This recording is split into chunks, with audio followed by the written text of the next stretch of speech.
Dengue যাদের blood pressure কমে যাচ্ছে তো ন্যাচারালি তাদের দুর্বলতা দেখা দেয়, এক্সট্রিম ফ্রাস্ট্রেশন দেখা দেয়, অনেক সময় এতই দুর্বল হয়ে যান যে খেতেও পর্যন্ত পারেন না।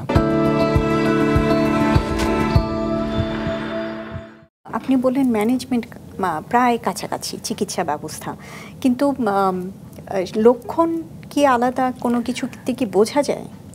অবশ্যই, যেমন ডেঙ্গি যাদের ব্লাড প্রেশার কমে যাচ্ছে তো ন্যাচারালি তাদের দুর্বলতা দেখা দেয়, এক্সট্রিম ফ্রাস্ট্রেশন দেখা দেয়, অনেক সময় এতই দুর্বল হয়ে যান যে খেতেও পর্যন্ত পারেন না। যদি ফুসফুসের বাইরে পানি জমে, প্লুরাল ইফিউশন যেটা আমরা মেডিকেল টার্মে বলি, সেক্ষেত্রে শ্বাসকষ্ট, বুকে ব্যথা হয়।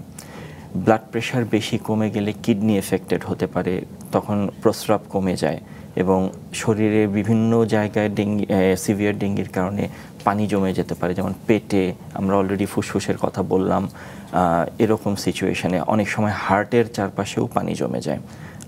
অন্যান্য অঙ্গ প্রত্যঙ্গ যেমন কিডনি, হার্ট, ব্রেইন, লিভার এগুলিও এফেক্টেড হতে পারে এবং সবচেয়ে যেটা ভয়াবহ সেটা হচ্ছে রক্তক্ষরণ হতে পারে প্লেটলেট কমে যাওয়ার কারণে। এইগুলি বিভিন্ন সিমটমস দেখে আমরা সিভিয়ার এবং নন সিভিয়ার ডেঙ্গুগুলিকে আলাদা করি। কিছু ওয়ার্নিং সাইনস আছে যেগুলি যখন রোগীরা নিয়ে আসেন সেগুলি দেখে আমরা একটা প্রেডিকশন করতে পারি যে ডেঙ্গি এটা খারাপ বা সিভিয়ার ডেঙ্গির দিকে যাবে।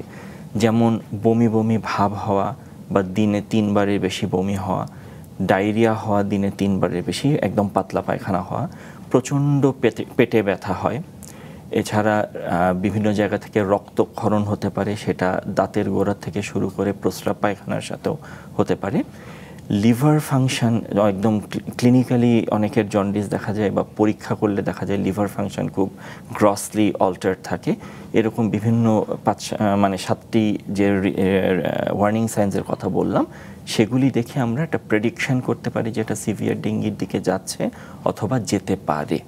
আচ্ছা, তার মানে আমাদের মধ্যে পরিচিত যদি কারো এরকম হয় যে ডেঙ্গু বা ডেঙ্গি যেটাই আমরা বলি, যে তার এই জ্বরের সাথে তার রক্তক্ষরণ আছে, হয়তো মাড়ি থেকে রক্ত পড়ছে কিংবা অন্য কোনো জায়গায় রক্তক্ষরণ আছে, তাহলে আমরা কি ধরেই নিতে পারি যে এটা সিভিয়ার ডেঙ্গি আসলে? মোটামুটি জি। আচ্ছা, এরকম কি হতে পারে যে একজন ডেঙ্গু রোগে আক্রান্ত, মানে ভাইরাস দিয়ে আক্রান্ত, কিন্তু লক্ষণ প্রকাশ পেল না? আচ্ছা, আমি একটু আপনার এই প্রশ্নটা উত্তর জানবার আগে আমাদের একজন দর্শক আছেন, আমরা একটু তার প্রশ্নটা নিয়ে নিই। হ্যালো দর্শক, আপনার পরিচয় দিয়ে প্রশ্ন করুন। ওয়ালাইকুম আসসালাম। জি। আচ্ছা, স্যারের কাছে একটু জানতে চাচ্ছি যে ডেঙ্গু এবং চিকুনগুনিয়া এটা কি ছোঁয়াচে কিনা, মানে বাসায় একজনের হলে কি আরেকজনের হবে কিনা? আরেকটা বিষয় হচ্ছে জ্বর হলে কিভাবে বুঝবো যে এটা ডেঙ্গু বা চিকুনগুনিয়া? ধন্যবাদ দর্শক। ডেঙ্গু বা চিকুনগুনিয়া এটি আসলে ছোঁয়াচে না, কিন্তু যে একই বাসায় আপনারা আছেন অন্যান্য ফ্যামিলি মেম্বার্স, একটা মশাই কিন্তু সবাইকে বা একাধিক ব্যক্তিকে কামড়াতে পারে। সুতরাং একই বাসায় একই মশার থেকে ডেঙ্গু বা চিকুনগুনিয়া ছড়াতে পারে, যদিও এটা ঠিক ছোঁয়াচে বলতে আমরা যা বুঝি তা না। আর এছাড়া জ্বর হলে যে কোনো ভাইরাল ফিভারের সাথে এটাকে সহজেই প্রথমে হয়তো বা আলাদা করা যায় না, কিন্তু আমরা কিছু কিছু সিমটমস আছে স্পেসিফিক, যেমন মাথা খুব প্রচণ্ড ব্যথা করে, চোখের পিছনে ব্যথা হয়, গায়ে মাংসে যে ব্যথা হয় মনে হয় যেন হাড় ভেঙে যাচ্ছে, এরকম ব্যথা, এটার থেকে আমরা ডেঙ্গু এটা আন্দাজ করতে পারি যে খুব সম্ভবত ডেঙ্গু হয়েছে।